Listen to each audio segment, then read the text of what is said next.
E aí, gente boa, salve, salve! Quantos grãos de feijão existe em um saco de 1 quilo? Será que em 2 sacos de feijão de 1 quilo da mesma marca possui a mesma quantidade de grãos? E aí, você já tinha pensado nisso? Aceita o desafio? Eu sou o Anderon Miranda e convido você para conversarmos sobre este tema aqui no canal Teorema das Coisas. Aproveite, se inscreva no canal e curta o vídeo deixando o seu like.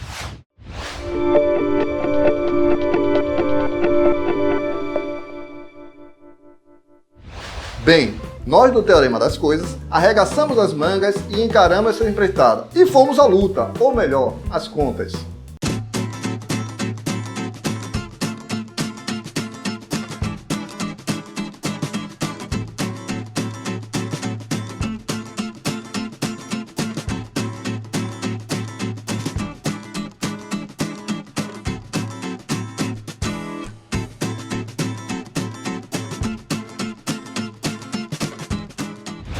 No saco 1, achamos 3.546 grãos. No saco 2, achamos 3.383 grãos. Ufa! Foi exaustivo contar esses 2 sacos.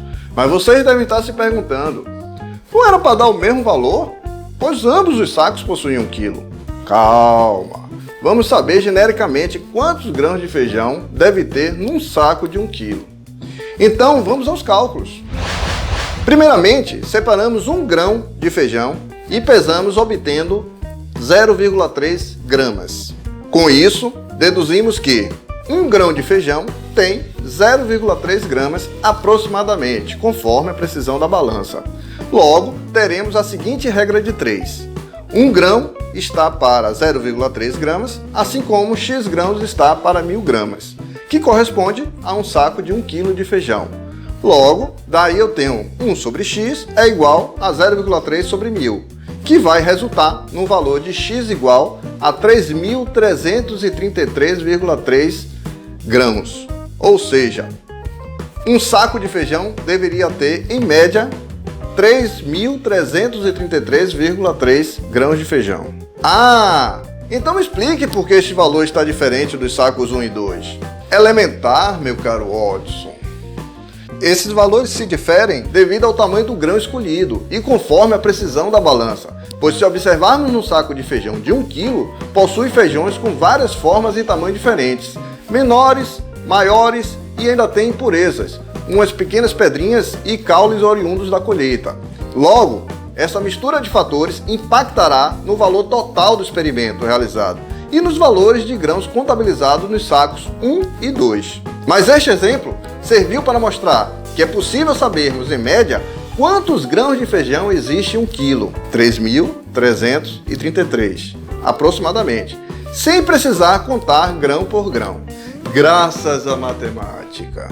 Deixo ainda esse experimento também como referência e apoio à área alimentícia, pois em termos de preparação de alimentos em grande escala, seja por restaurantes ou grandes empresas, seria muito interessante que os mesmos soubessem a quantidade real e ideal de grãos consumidas em média por indivíduo, para que não haja desperdício de alimento, e também uma conscientização social no que tange à fome mundial. Saliento que o experimento desenvolvido neste vídeo pode ser ampliado e replicado para outros tipos de alimentos, como arroz, milho, soja, e para quem tiver coragem e paciência, pode ser feito com farinha, sal e açúcar refinado. Ah, e se alguém quiser replicar o experimento, não se esqueça de deixar nos comentários o seu resultado. Ok, ficamos por aqui e espero que tenham gostado do vídeo e do experimento desenvolvido nele. Deixe nos comentários sua opinião, críticas e sugestões. Além disso, convido a todos a realizar uma discussão reflexiva a respeito do desperdício de alimentos. E nessa perspectiva que eu proponho que quando o canal chegar a 10.000 inscritos, faremos uma live para discutir questões como os impactos do desperdício alimentar em nossa sociedade e nos índices que afetam a fome mundial. E como a matemática ou a ciência poderia de forma efetiva melhorar a construção de uma conscientização social num processo de erradicação da fome no mundo. Vamos lá, não perca tempo. Aproveite, se inscreva no canal e compartilhe, deixe suas críticas e sugestões. E não se esqueça de dar o seu like.